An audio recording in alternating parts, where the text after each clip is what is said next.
welcome to another thrilling episode of SalesTV.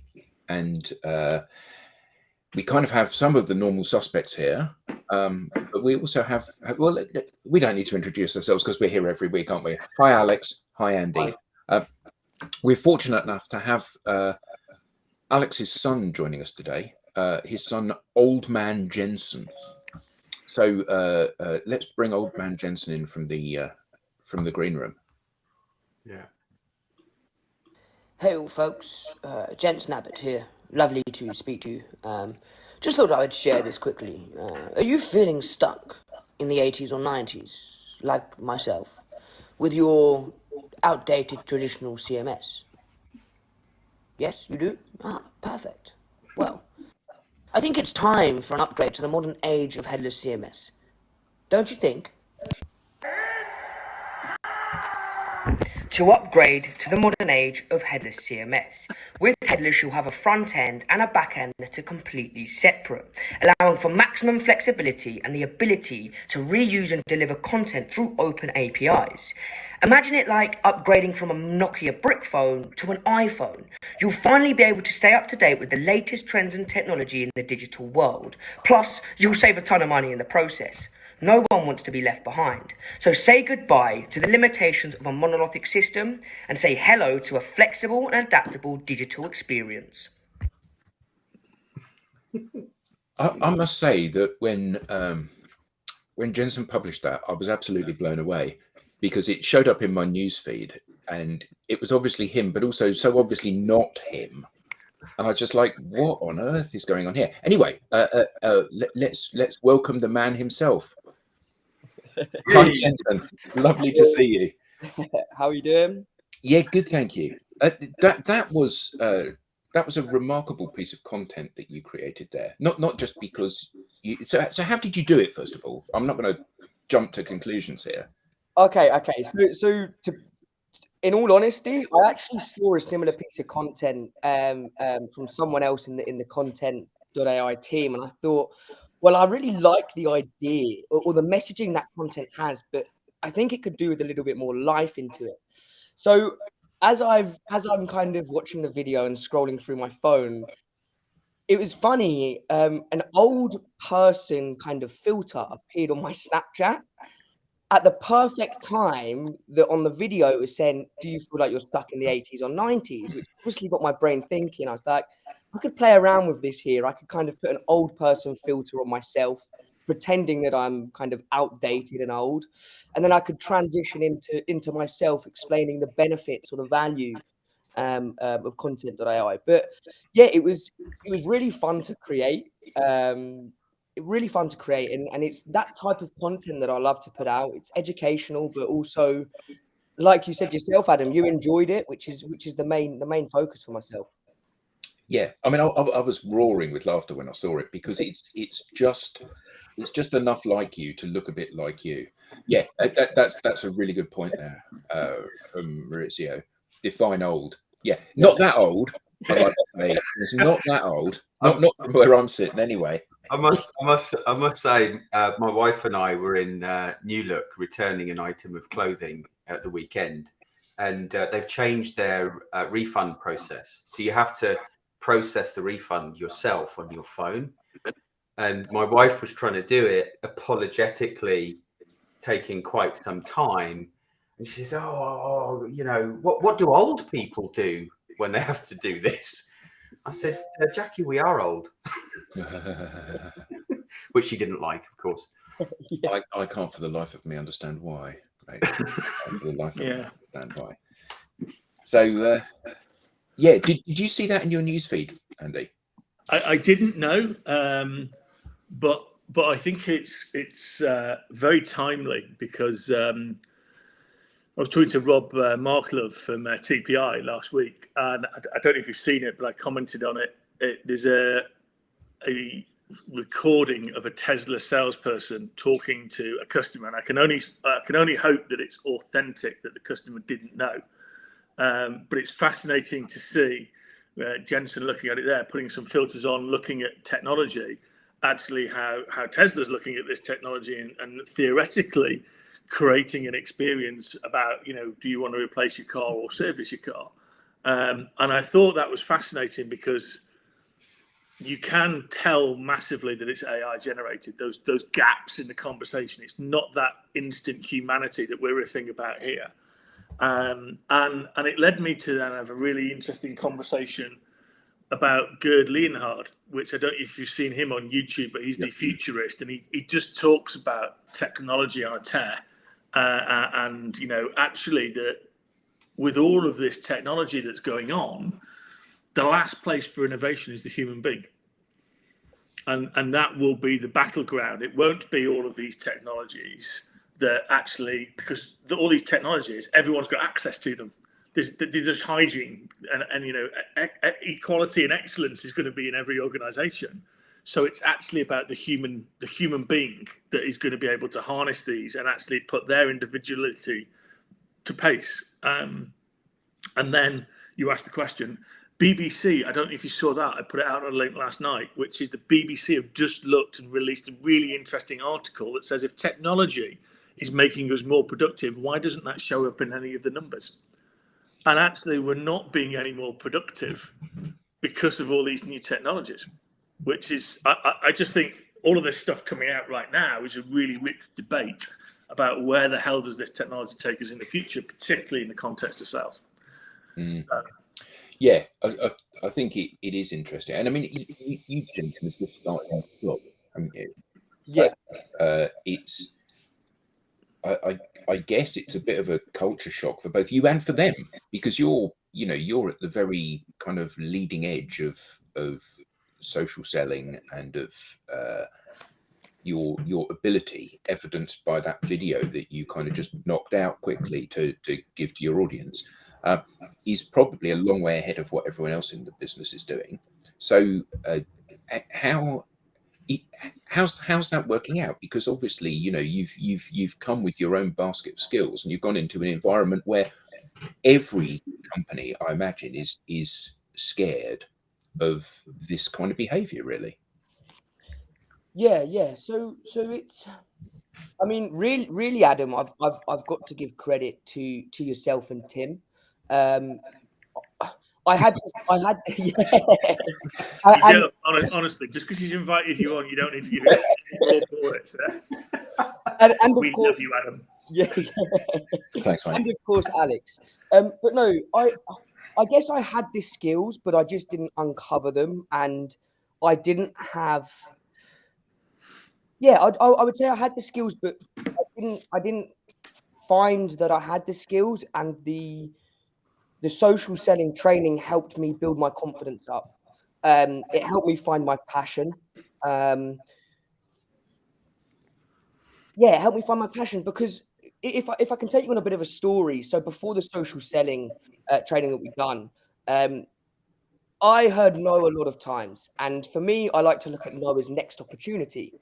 But when you hear it over and over again every day, it starts to become a little bit demoralizing. You question yourself within your job. You question if people actually want to talk to you, which then you think, oh, okay, outside of work, do people even want to talk to me? Am I going to get told no from my friends? Or so from that, it's kind of put me on a little bit of a downer about kind of questioning myself in a sales role, thinking, is sales right for me? Should I continue my career in sales?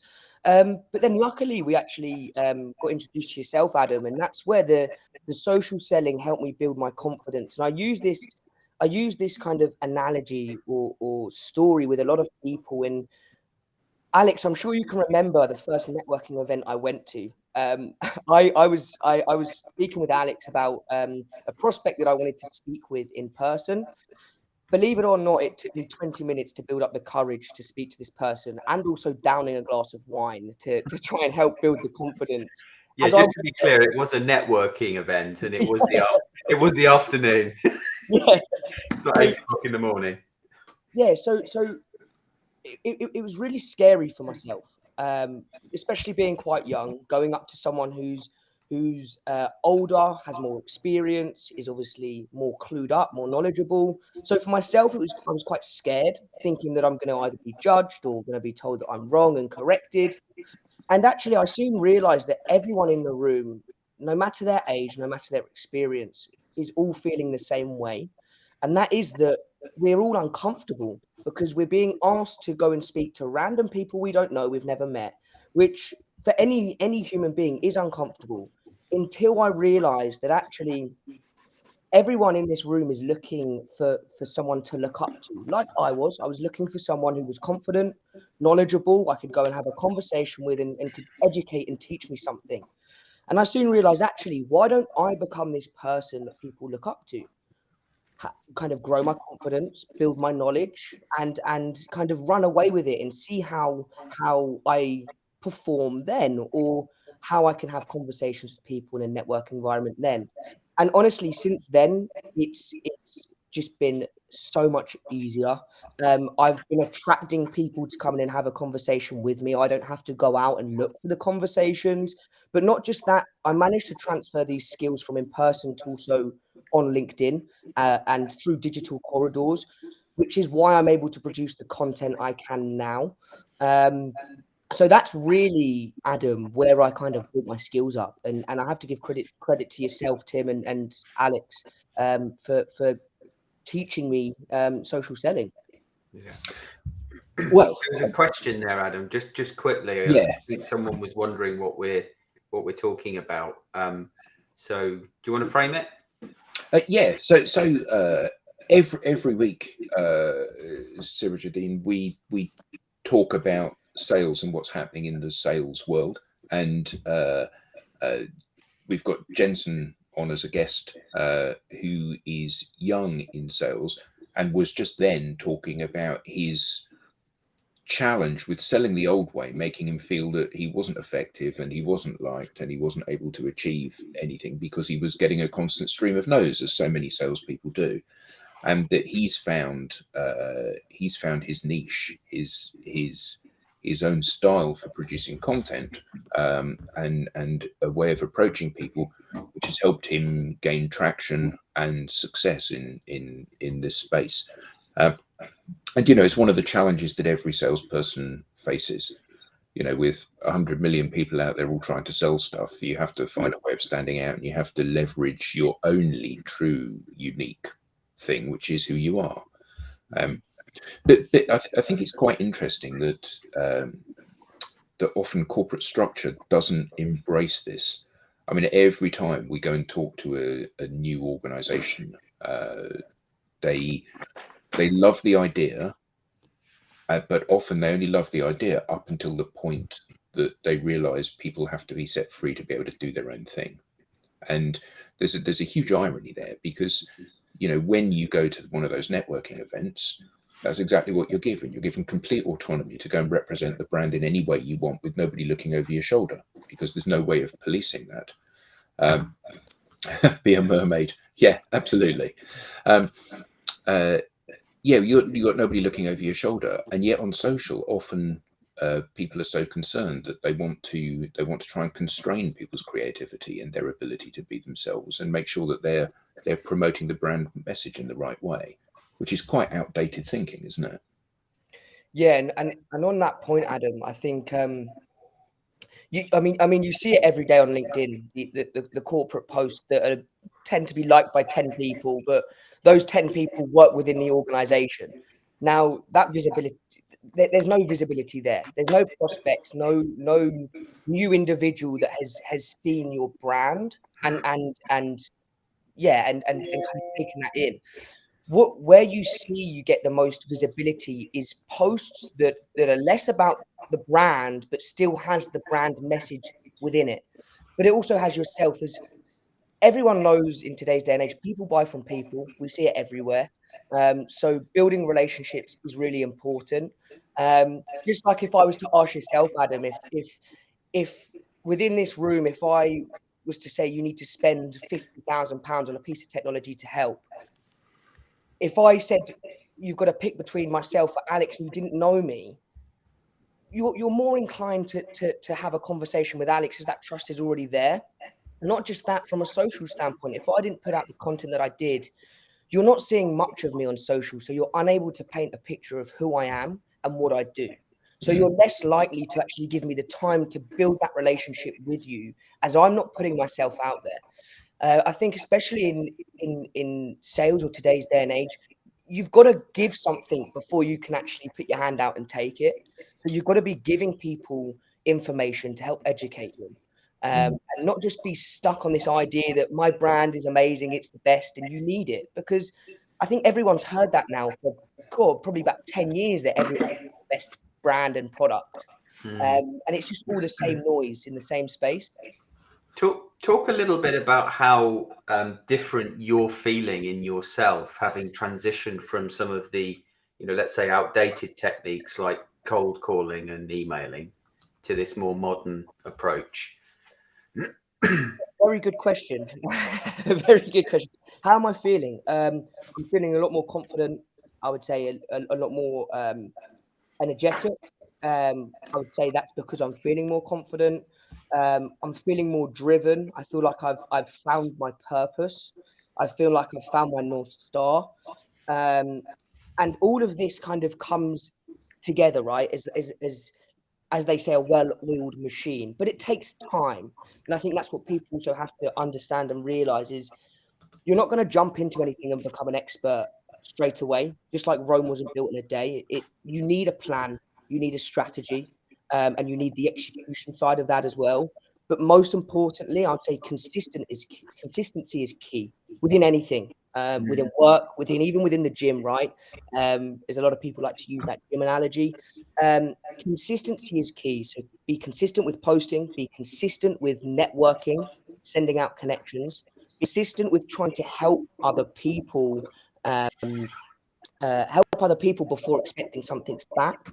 And then I would say from there, you really, or for myself, that's where I found my purpose. Being able to help educate people on what I do, but also being able to just have a conversation with someone. That I don't feel like there's pressure on my shoulders to actually convert an opportunity, right? Is like I think you mentioned earlier, Alex and Adam, is a lot of people, they worry about numbers and I've got to hit this target. Now, when you're hit with this target, you automatically go into sales mode, which actually you're doing more damage to yourself. Going straight into sales mode to hit this number. When you get your number, plan and build a strategy through the content that you create, through changing your mindset from, instead of being kind of this hunter with a spear and you need to hunt everything down because you need to hit the number, actually be more open to have conversations with these individuals, find out what their pains and problems are.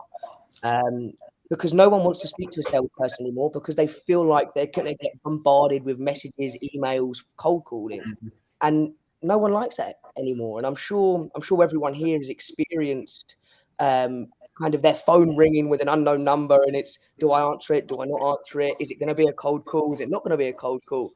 You answer it, and it's, hi, it's so and so from here. And the first thing you do is you put your phone down, because we are also busy. We have a job to do, but so do the people that you're cold calling.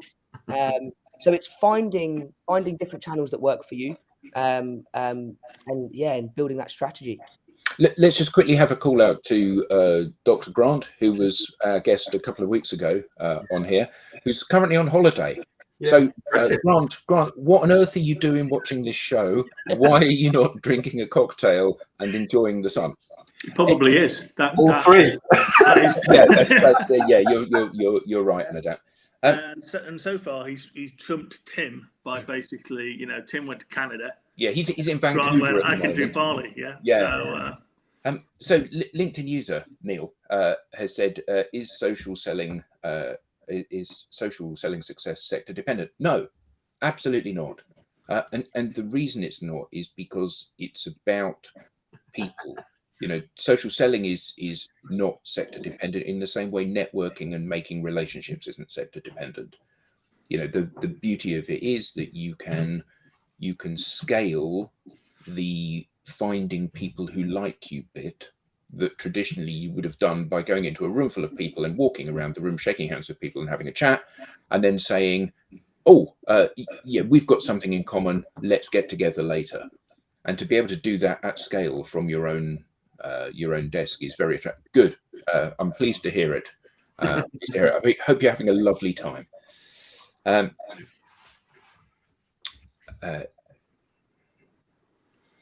think some of these conversations or some of these comments are quite interesting. I mean, that's perfect, isn't it? Yeah. At the first sniff of it being some automation or some bot, you're history, aren't you? Yeah. Yeah, I think you are. I mean, there are times and places for complete automation, and I don't think any multinational these days can't be omnichannel. So you've got to allow the customer to serve themselves or choose which way they want to be served. And actually, each customer may pick several different methodologies. So, there are large corporations in IT right now that are actually saying, you know what, we're not going to put a sales rep into that big multinational in the same way that we used to do, because actually they know how many laptops they want and what configuration. So let them do it online once a framework agreement's been put in place. I know 2 or 3 other organisations. I was teaching this at Cranfield, where we set some challenges with Dr. Jeremy Node for some of the MBA students about how they would come up with some of the challenges, and we gave them Lind as an example. And actually, how do you grapple with, if you have retail, if you have social, if you have an account manager, and if you have inside sales, how do you actually grapple with the context of serving customers? And actually what's coming out now is this teaming effect, which hopefully in certain organizations is going to be liberating, because you're no longer working on a number on your own. You're working on a team. And you're going, okay, it doesn't matter whether that person goes into a retail shop for advice and buys there, or goes to the retail shop for advice and then goes and buys online, or needs an account manager because it's quite complex. And I sense that because customers are changing quicker than salespeople are, we will eventually potentially catch up into a different, happier place where we don't carry a number that's stamped on us, but we actually look to do things and measure things in terms of our customer interactions. I think you're absolutely right. I do think that, and you're right, the customer has changed faster than the salespeople. But I think that part of that is because salespeople have been systematically disempowered over the last decade or two. Now, part of that is around this kind of number. You made 80% of your number this year, so I'm going to increase your number, and maybe you'll make 80% of your number next year, which is disempowering. And thank you, Amy. Yes, yes, good old Grant. But yeah, so part of it is that. Part of it is the disempowerment, but part of it is about driving the input, not the output.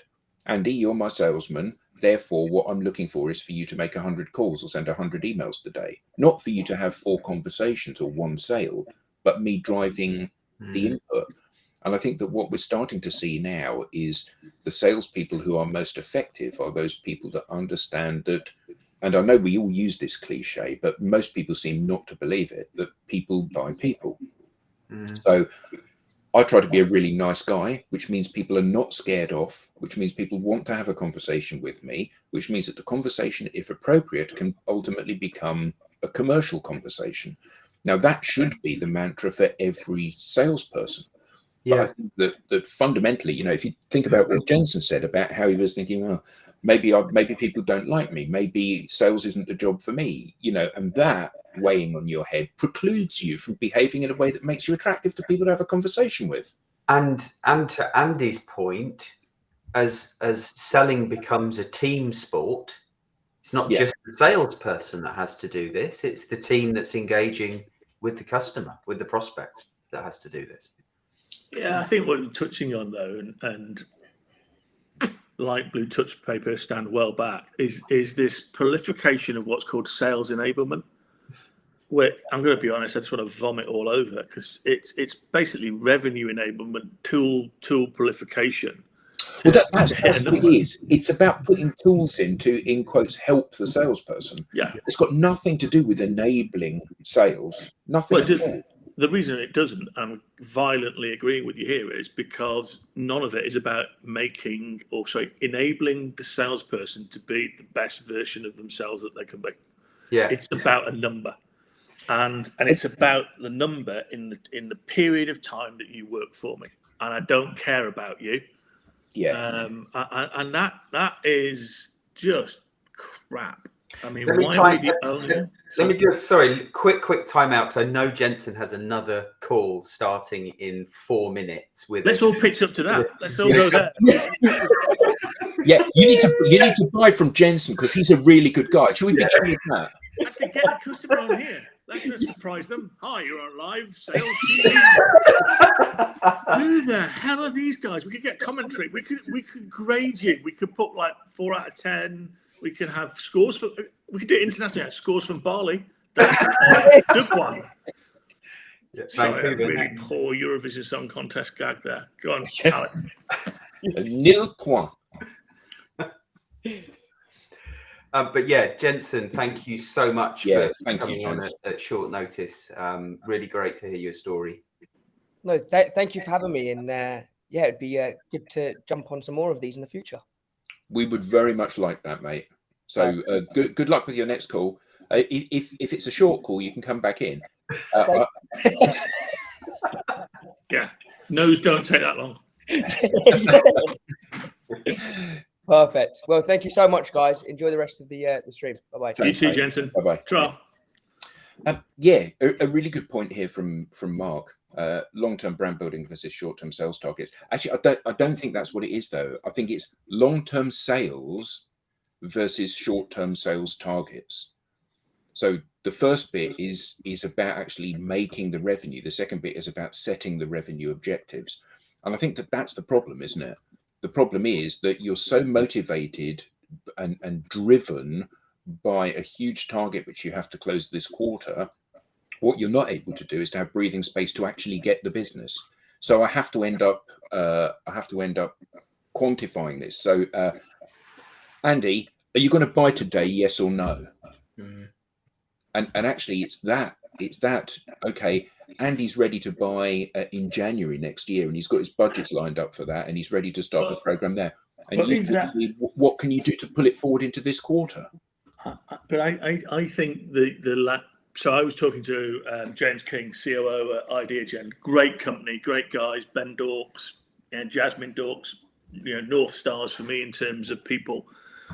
But James and I were at a conference in Amsterdam and having a couple of mature beers one night. And so sorry, just say that again. Having a couple of mature beers. Yeah. Yeah, you thought that slipped under the radar, didn't you? That's code for not getting hammered, or getting hammered and still being able to walk home.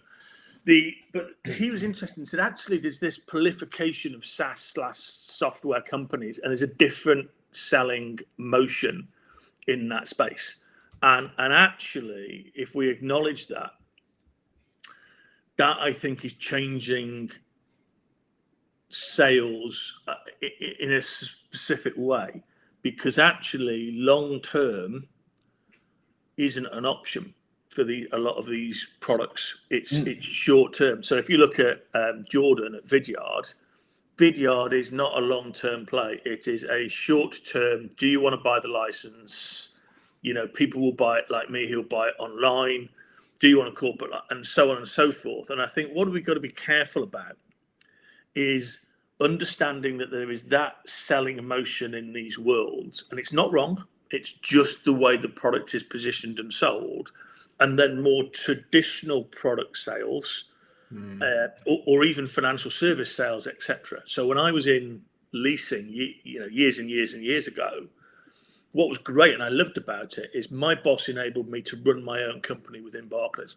And actually I knew my portfolio really well, and I knew year after year where my revenue and my margin was going to come from, and I could control my own margin and revenue mix for notional profit.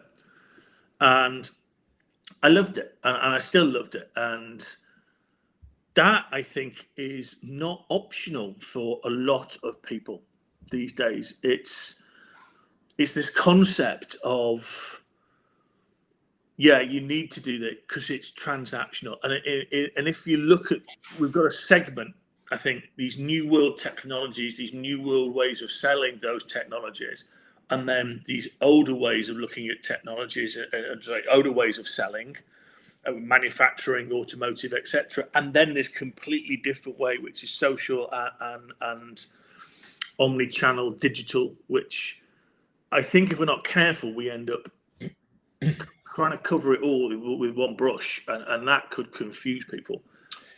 Yeah, so we've got a couple of really good questions here in the audience. The first of them is this: is social selling biodemographic dependent? No, not really.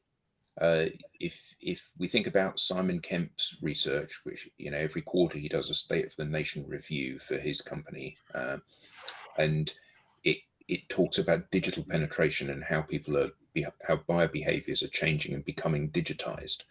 And basically everybody that we want to address is on social. What we do need to do is we do need to make sure that we are presenting them with the things that they need to arrive at the decision that we're the people that they should be talking to. So part of that is around proving our credibility and our expertise. That's not by resharing corporate content. That is by creating our own content. Because if 3 of us work for a company, actually as a rule, vomiting the same content into the digital space is of zero use. The commentary that we write on that, though, may well be the differentiator, which makes you decide you want to have a conversation with Andy rather than with myself or Alex, because it seems like Andy is the person that's more on your wavelength and speaking your language. Like Jensen's old man video. Exactly. Same content, but Exactly. in a very different way. Yeah. So all of these people are accessible. We just need to make sure that we are where those people need to see us in order for us to be able to break through the noise. Here's a concept though. What do we like about Jensen's content? Different. Yeah, go with that. It's entertaining. That's the key thing. It is, but it's something else about it. Unique to him. It is, but there's something else about it. Well it makes him seem unthreatening. It does, but there's something else about it. Okay, well then. It required investment of time. So he cares. Yeah. And it's really interesting because if you extrapolate this out, yeah, I love that comment, Amy. He's human, but he's invested time in it, which means, to me, he's professional, he cares about it. Okay, it's quality. He will have looked at that 2 or 3 times. And the reality is you can do that in a letter. It's about the investment in time in other people. And if you invest time in other people, they will probably pay that back, as Jensen was saying. I will invest time in you because I want to know more. And I wrote a letter once to, I think I covered it to Yvette Hansel-Bell at JCB when she was there. And I walked into her office and I'd literally written it in an ink pen and then put something behind it, which was just a context of it's weighty. So, you can't just put it in a bin. I walked into her office and she just went, not had one of these in 5 years. Mm-hmm. So it's not about the technologies, interestingly, isn't it? About, because the technology can get everybody, but what Jensen's done there is illustrated his uniqueness, his brilliance, his careness, but he's invested time. Yeah. And if we invest time in people, they will probably invest back. Yeah, absolutely. Well, it's like when somebody shows up late for a meeting. That tells you that they think their time is worth more than yours. And that's incredibly rude, and that kicks the relationship off very badly. If Jensen has proactively invested his time in producing something which is entertaining and informative and all of that, then he's demonstrating that he thinks his audience are worth that investment. So Amy asked a question. She'd like $3 million, please. Andy, I believe this is your department, finance. Any advice on major brand partnerships? Well, it's sponsorship deals and partnership deals take an awful long time to set up. So you will be you will be very lucky to get that tied down by the summer. Well, we're kind of in the summer now, so it may well prove to be a big challenge. Unless Amy's pipeline is already strong, large and strong. Yeah. But basically, with every sale, what we see, whether we're selling concepts, whether we're selling products and services, whether we're selling relationships and partnerships, everything is about building trust. Everything is about building the belief in all parties that there's some symbiotic thing going on where everybody stands to benefit from it. And that comes from putting the relationship and the help first rather than the revenue first. Because when anyone feels they're being sold to, they feel very uncomfortable about it, or they do these days, generally speaking. Engaging, relatable, inspirational education. Absolutely right, Mark. Absolutely right. And, I think that so often when we are creating content, like when we get up on stage to speak, we forget that the primary objective is to entertain people. If you make it fun, they're in a better, that doesn't mean flippant or irreverent, but if you make it fun and entertaining, you reward them immediately for having invested that time in you. And, there are so many cliches and old sayings about people won't remember the cost, but they'll remember how you made them feel. And actually, that's it. Yourself when you walk out of a keynote speech and somebody says, was it good? Yeah, I really enjoyed that is the answer, rather than, oh, yes, they shared some really interesting points about revenue uplift. Yeah, but I mean, it's interesting as well that and when I was given one job in EMC, which was to actually go and get revenue share and market share back, someone gave me the book of it's literally called How to Castrate a Bull, and it was written by the CEO of NetApp. And at the start of each chapter, he gives you 3 pages on business tips, things that you should do in business. And the one around presentations, I have never, ever forgotten. And again, I was in front of MSc and part-time MBA students, and they had some work to do. And then do some stuff and then give us a presentation.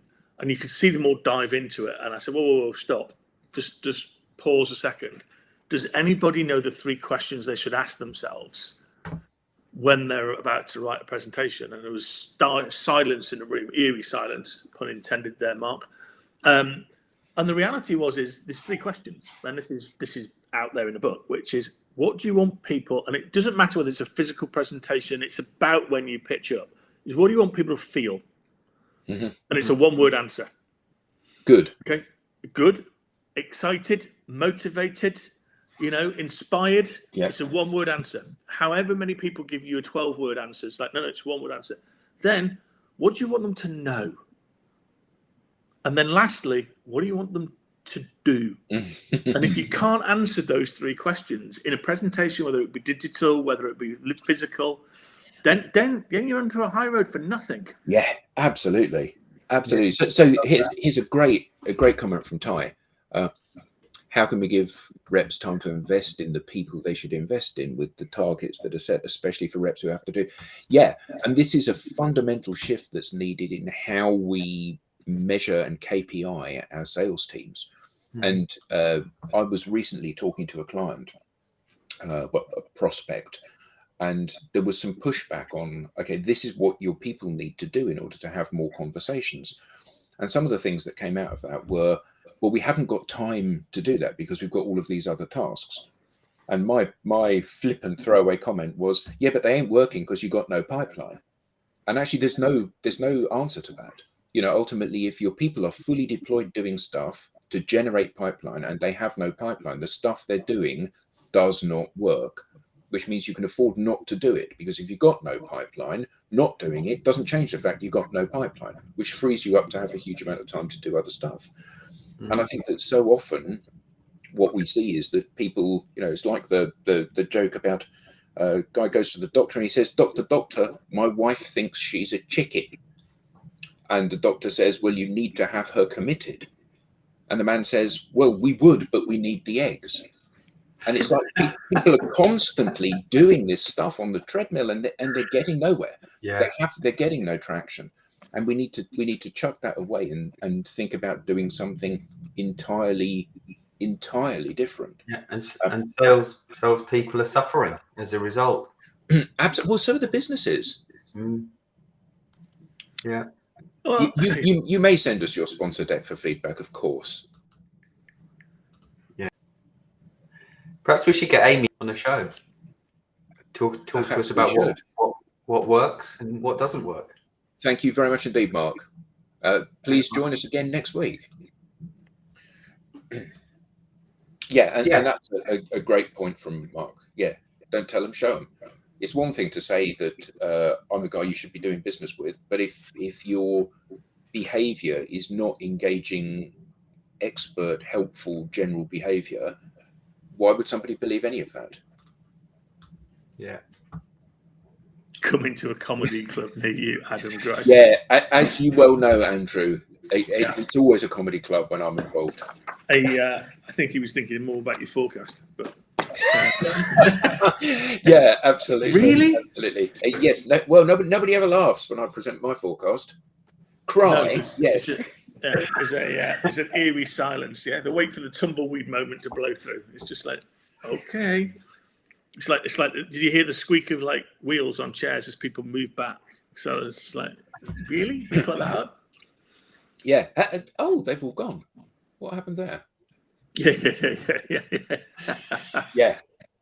But I do think that that there have been some really fascinating questions, and one of the things that I've got from the comments that we've had from the audience today is that like everybody that we address this with, they all get it. We're all facing the same problems. The problems that the way that we have been traditionally selling no longer works. And you can dress it up however you like, but all of those old activities are not delivering the value that they used to. We used to run a webinar, people would download the white paper, and we'd phone them up and say, you downloaded the white paper, you're looking at one of these products. And now the answer is no, we're not. And so many sales organizations are stonewalled at every turn because the things that they traditionally have been indicative of somebody wanting to move forward with some sort of relationship with the business simply don't work that way anymore. Yeah, but that's because we are on this massive treadmill. I know we've got time up now, but we should explore this and maybe get someone like an Adrian McDonald on, who I used to work for, and he's now head of Dell. And he taught me one very important thing, which is when you are talking about selling or positioning anything with any organization, you've got to realize that you do one of two things. You either protect the brand or make the factory go faster. And we've lost the clarity of that. And it doesn't matter what product you're talking about there. It's like, how do you protect the brand or enhance that brand and make the factory go quicker? And if you do one of those two things, people will sit up and listen. But people very, very rarely have the ability to connect to one of those two things as to what their service or product does.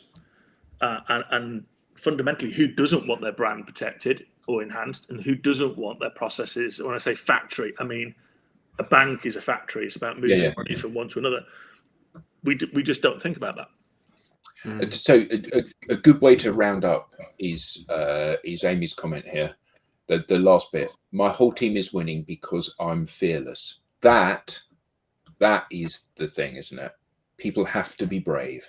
If they want to be successful, they have to be brave. They have to be prepared to go outside their comfort zone and do something, because the stuff they were doing doesn't work. You need to try something new, no matter how uncomfortable it makes you feel. But you've got to be very careful about that, because you've then got to make sure that you give your people the time and the space and the security to be as brave as you. Otherwise, you open a massive chasm and you end up with a leader over here who is brave, who is fearless, and then you get a whole bunch of people going, I know I want to be over there, but I don't have that bravery. I don't have that. And you need to spend a lot of time investing third-party coaching and work to do that. And that's personal experience, where someone once said to me, I want you to walk down this very dark tunnel with no lights whatsoever in this mountain, with a hand in front of you and the hand at the side. And when I got to the end, He went, how did you feel? It was like, I gave all the emotions. And he went, but that's how your team feels, because they don't have the same permissions as you. Yeah. Right. So here we are at time. Gentlemen, thank you. Thank you to Jensen, of course, who has had to go off to sell something to make his fortune. Thank you to everybody in the audience, as always. Fantastic input from all of you. Thank you for being part of the community. If you haven't already, please join our LinkedIn group to continue the conversation. And anybody in the US can join us in another 8 hours when we've got the US version of this. Thank you very much indeed, Amy. Ping us all a connection request and we can keep the conversation going. So until either later today or indeed next week, thank you all very much indeed and have a good week. Have a great week, guys.